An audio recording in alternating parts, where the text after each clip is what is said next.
Hello दोस्तों। ये story है अमन और राहुल का। ये एक दूसरे का बहुत अच्छा दोस्त था।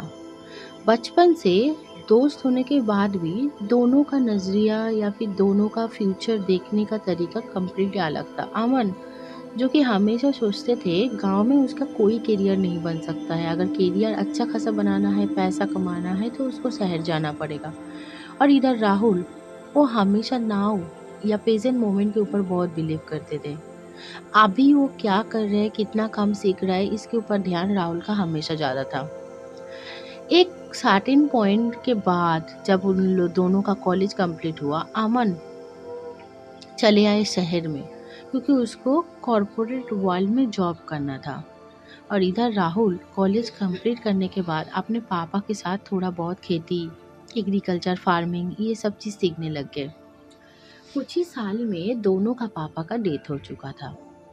इधर अमन पापा के डेथ के बाद जितना थोड़ा बहुत प्रॉपर्टी वगैरह था गांव में, वो सब बेच के अपने मम्मी को लेकर कम्प्लीटली शहर में शिफ्ट हो गए।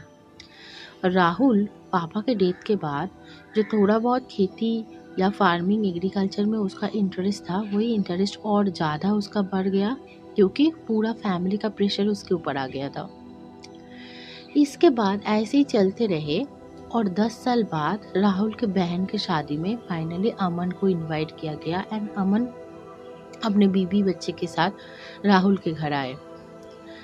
जब अमन राहुल के घर आए तो राहुल का फाइनेंशियल कंडीशन देख के अमन एकदम शॉक थे, क्योंकि अमन को बिलीव ही नहीं हो रहा था गांव में रह के खेती कमारी करके राहुल इतना सारा वेल्थ क्रिएट कर सकता है। तो रात को दोनों जन बैठे यही डिस्कस करने के लिए कि कैसे राहुल ने इतना सारा चीज़ खड़े कर दिए। दोस्तों, राहुल ने उसके पापा का जितना ज़मीन था उसके साथ साथ और भी 5-6 ज़मीन ले लिया, खुद शादी कर ली, अपने लिए गांव में बहुत बड़ा मकान बना लिया और आज वो बहन का शादी भी बहुत धूमधाम से करने चल रहे हैं। और इधर अमन जो कि बहुत अच्छा लेवल के कॉर्पोरेट वर्ल्ड में जॉब करने के बाद भी बहुत बड़ा कर्जा में है।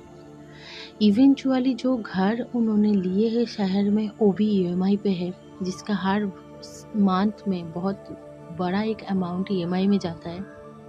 गाड़ी भी जो चढ़ते हैं वो उसका वाइफ का फादर का, फादर इन लॉ का दिया हुआ है, खुद का खरीदा हुआ नहीं है। तो ये चीज़, ये कॉम्पैरेटिव सिचुएशन देख के, फाइनेंशियल इंस्टेबिलिटी देख के अमन को बहुत ज़्यादा गुस्सा आता है एंड अमन बहुत इरिटेट भी हो जाता है। तो राहुल को पूछते हैं कि राहुल ने ऐसे क्या किया कि कुछ ही साल में गांव में रहने के बाद भी उसका ज़िंदगी 360 डिग्री चेंज हो चुका है। तो दोस्तों, राहुल ने यही अमन को कहा कि पापा के जाने के बाद वो अपना खेती में, अपना एग्रीकल्चर फार्मिंग में बहुत अच्छे से मन लगाए। जो चीज़ उसको नहीं आता था वो निवारिंग फार्मर से वो चीज़ सीखे, या फिर वो बहुत एडवांस लेवल का मशीनरी का भी यूज़ किए कि उसके जो फील्ड है, उस फील्ड में जो क्रॉप्स है वो क्रॉप्स कैसे जल्दी ग्रो हो। जितना क्रॉप्स वो ग्रो करते थे उसका आधा हिस्सा वो पहले बेच देते थे, आधा हिस्सा में से थोड़ा सा पार्ट खुद का खाना के लिए पूरा साल के लिए रख देते थे एंड वही सीड्स को दोबारा प्लांटिंग के लिए वो प्रोसीड्योर कर देते थे कि दूसरा बार नेक्स्ट टाइम उसकी सीड से वो कैसे खेती करे। ऐसे करते करते करते उसका प्रोग्रेस हुआ। ये सुनने के बाद अमन एकदम शॉक्ड हो गए, क्योंकि जो अमन हमेशा सोचते थे गांव में कोई फ्यूचर नहीं है, अगर वो गांव में रहेगा तो उसका घर मकान ये सब कभी नहीं बन सकता है, वो कभी भी वेल्दी पर्सन नहीं बनेगा, वही अमन आज बिलीव करता है ये सिर्फ उसका नेगेटिव सोच ही था जिससे उसको वेल्दी बनाने में रोक दिया। क्योंकि शहर में रहने के बाद भी आज उसका ज़िंदगी बहुत ही तकलीफ से भरा हुआ है, सिर्फ और सिर्फ वर्क प्रेशर एंड ईएमआई के चक्कर में ही उसका पूरा मान चला जाता है। वो ही नहीं, यही पैसे के प्रेशर के लिए उसको अपने घर में भी, अपना पर्सनल लाइफ में भी बहुत सारा प्रॉब्लम झेलना पड़ता है। दोस्तों, इस जगह से हम लोग एक टीचिंग सीखे, वो है पैसा कमाना और पैसा रखना या फिर getting money and keeping money दोनों कम्प्लीटली अलग चीज़ है। राहुल की ज़िंदगी से हम लोग सीखे कि राहुल पैसा कमाए और पैसा रखे, ये दोनों काम ही वो ठीक ठाक से किए, जिसकी वजह से आज वो एक वेल्दी पर्सनालिटीज़ है गांव में रहने के बाद भी। और अमन जो कि पैसा तो कमाए बट गेटिंग मनी के साथ साथ कीपिंग मनी का कॉन्सेप्ट उसको एकदम ही नहीं था, जिसके वजह से पैसा कमाने के बाद भी, अच्छा सोच होने के बाद भी वो आज बहुत ज़्यादा कर्जा में है। देखिए, इधर अमन क्या क्या मिस्टेक किए, वो मिस्टेक से आज हम लोगों को एक लर्निंग लेना है। वो मिस्टेक है, वो हमेशा इम्पल्स शॉपिंग करने लगे, ओवर थिंकिंग करने लगे, कुछ पर्सपेक्टिव में उसका नेगेटिव थॉट्स था एंड वो अपना स्किल को डेवलप नहीं किए, जिसकी वजह से आज फाइनेंशियली वो इतना ख़राब पोजीशन में है। और राहुल जो कि गांव में रहने के बाद भी वो अपॉर्चुनिटी हमेशा ढूंढने लगे, कहाँ पे उसको अपॉर्चुनिटी मिलेगा, और वो अगर अपॉर्चुनिटी देख पा रहे थे तो वो अपॉर्चुनिटी को प्रोसेस भी कर रहे थे अपने लाइफ में।